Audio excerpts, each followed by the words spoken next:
Bom dia, meus irmãos, que a graça e a paz do nosso Senhor e também Salvador Jesus Cristo seja com cada um de vocês. Que Deus possa abençoar a sua vida. E eu te convido nesse dia a tomar café com a palavra de Deus. Por isso, já prepare o seu café, pegue a sua Bíblia, seu caderno e a sua caneta e vamos juntos meditar na palavra de Deus. Gostaria de te convidar para que possa ler esse capítulo antes de iniciar esse estudo, esse devocional junto comigo. Que Deus te abençoe. Vamos para o capítulo 6 de Mateus, Marcos, capítulo rico, que é dividido da seguinte forma. Do 1 ao 6 vai falar sobre a rejeição de Jesus em Nazaré, na sua terra que ele foi criado. Do 7 ao 13, ele dá a instrução para os discípulos. Do 14 ao 29 vai falar sobre a morte de João Batista. Do 30 ao 44 sobre a primeira multiplicação de peixes. Do 45 ao 52 sobre Jesus andando sobre as águas. E em 53 e 56 sobre Jesus em Genezaré. Amém? Vamos lá então. Bom, primeiro aqui é onde Jesus foi rejeitado. Jesus foi rejeitado em sua própria terra. Ali foi revelada a incredulidade do seu povo. Pessoas que viam ele, conheciam ele e por conhecer ele não acreditavam nele. E ele fala que por causa da incredulidade daquele povo, ele não fez muitos milagres ali, porque o milagre vem de Deus, é só dele, mas ele usa a nossa fé.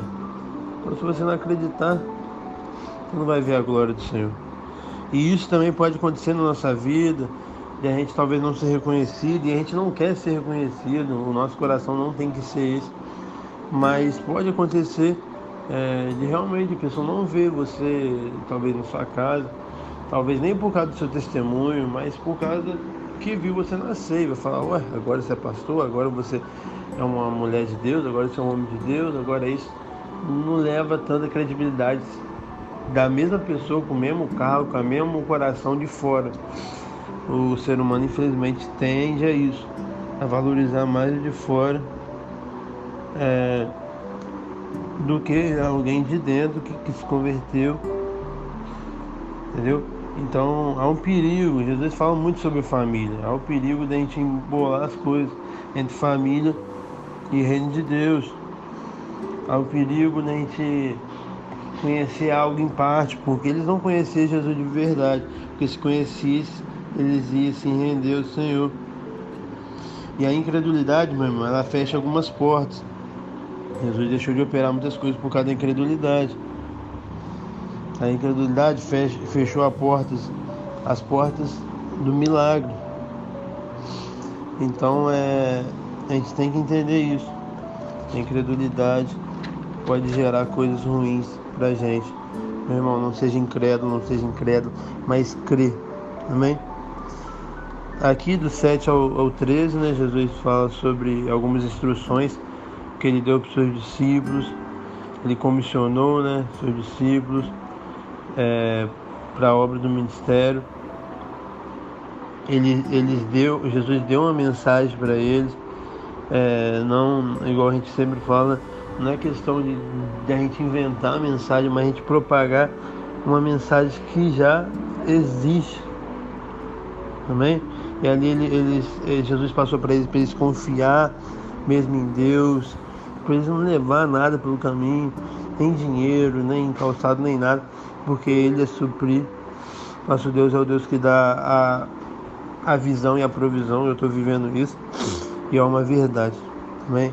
A gente viu isso também em Mateus e vai vendo. Do 14 ao 29 vai falar sobre a morte de João Batista, né? E é algo muito forte, porque João Batista morreu porque pregou a verdade. E mediante a vida de João Batista tem uma frase, né, que eu já falei, que é: sucesso genuíno é fazer a vontade de Deus. Sucesso na vida do cristão é fazer a vontade de Deus, meu irmão. Não é o sucesso que as pessoas no mundo pregam, não. Sucesso genuíno é fazer a vontade de Deus. Então não se baseie no mundo, se baseie na Bíblia. Bom, Herodes, que matou o João, era um homem perturbado, era um homem adúltero, por isso que João o exortou. Ele era um homem conflituoso, ele fechou a porta da graça com suas próprias mãos. Ele poderia ali se render, se arrepender mediante seu pecado, mas ele preferiu ser incrédulo. Ele preferiu cortar a cabeça de João, claro, mediante um pedido, mediante a sua própria esposa que manipulou a filha. Mas se ele fosse um homem que tivesse senso e realmente arrependido, ele não concederia esse pedido. Então, meu irmão, o que a gente tem que aprender é que João viveu de forma humilde até os 30 e poucos anos e morreu com a cabeça cortada, mas foi bem-aventurado perante Deus. Então, o nosso sucesso não está no que o mundo fala, e sim o que Deus nos diz. Amém? Creia nisso, confie nisso. Glória a Deus. Aleluia. Aqui é a primeira multiplicação de peixe, né? Algo bem conhecido e você conhece muito bem. A gente também já falou lá em Mateus. E esse evento está nos 4 evangelhos, não só no sinótico, mas em João 6 também está escrito. Ali a gente primeiro observa a necessidade ali da multidão, e Jesus se compadece mais uma vez com a multidão. Ali no verso 34, Jesus supra a necessidade da multidão, em vez de pensar só no seu bem-estar. Então isso que a gente tem que trazer para a gente se compadecer com o próximo, não pensar no nosso bem-estar, e sim na resolução do problema e ajudar o próximo. Porque você talvez não ajude alguém financeiramente, talvez com o seu tempo, talvez com a sua palavra, talvez tem gente, meu irmão, que só quer te ouvir, cara. Não tem ninguém para ouvir. A gente, eu, a Carol, a gente já atendeu pessoas que talvez até você que está me ouvindo, que só falaram. E a gente simplesmente falava amém, sim, entendo e tal, só ouvia. Tem gente que só quer nos ouvir porque não tem alguém na casa, algum amigo que ouve. Tem gente que fala muito, mas não ouve nada. E tem gente que só quer desabafar. E a gente está aqui para ouvir. Entendeu? Então você vai servir o próximo, vai se compadecer com o próximo do que ele tiver. Aqui foi fome, Jesus supriu. Mas quando foi cura, Jesus supriu. Quando foi curar o emocional, o psicológico, Jesus supriu. Quando foi dar um abraço em alguém que era rejeitado, um leproso, ele deu. Então a gente tem que fazer isso. Amém? Se compadeça com o próximo. Não pense no seu bem-estar, porque o seu bem-estar vai fazer que você não oferte na vida de alguém que está precisando. Pô, porque se eu ofertar esse dinheiro aqui na vida do fulano, pô, eu não vou conseguir, sei lá, comprar um lanche que eu queria, pô. Se você pensar assim, você não vai ofertar, você não vai ajudar. Se você pensar assim, pô, se eu for lá na casa do fulano, eu vou perder 2 horas, eu podia estar dormindo, eu podia estar vendo série. Você está pensando no seu bem-estar? Não, pensa no próximo. Tem pessoas que precisam muito da gente. Também. E aqui a gente vê que os próprios discípulos, eles foram incrédulos. Eles raciocinaram carnalmente, que no 35. É deserto esse lugar e já avançada a hora.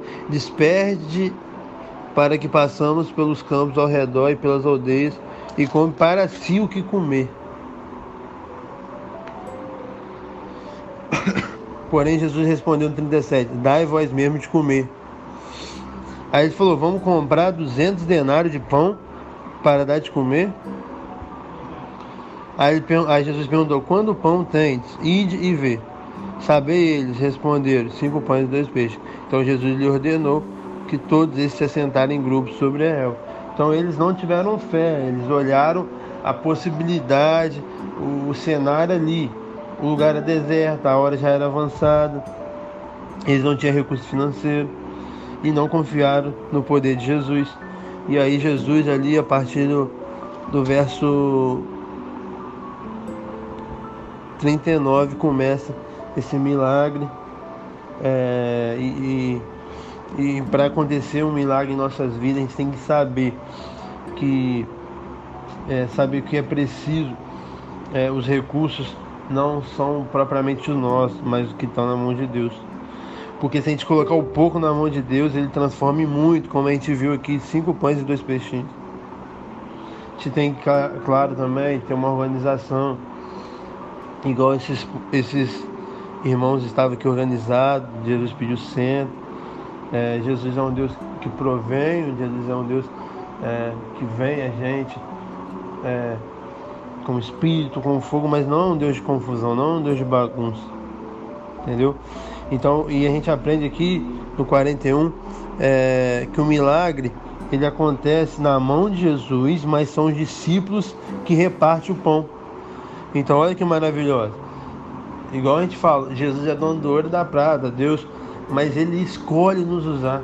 Ele escolhe confiar pra gente dinheiro e a gente usar para o avanço da obra, para a gente abençoar as pessoas. Olha que graça maravilhosa. E depois ali nos sobrou. Todos se fartaram. Sobrou 12 cestos ainda. Para 5.000 homens, fora mulheres e crianças. Então não podemos desperdiçar as provisões divinas. Porque Deus, Ele dá além do que a gente precisa. Ele é maravilhoso. Amém? E a gente está vivendo isso, Senhor Carol. Ele nos direcionou por uma missão difícil, de confiança, de viver debaixo da vontade dEle, de largar tudo. E a gente foi. E hoje, a gente acredita, né, que a provisão necessária a gente vai ter. Mas Ele é tão maravilhoso que até momentos de lazer, momentos de bons que talvez nem aqui, nem lá no Rio a gente vivia, e hoje a gente vive.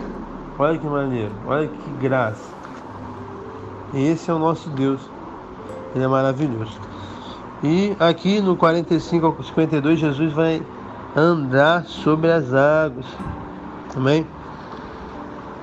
Ali, depois daquela multiplicação, saiu os discípulos e despedindo, Jesus foi orar. Jesus é um homem de oração. Isso a gente aprende. E ali no 48, vendo em dificuldade a remar, porque o vento era contrário, por conta da quarta vigília do vento, veio ter com eles andando sobre o mar.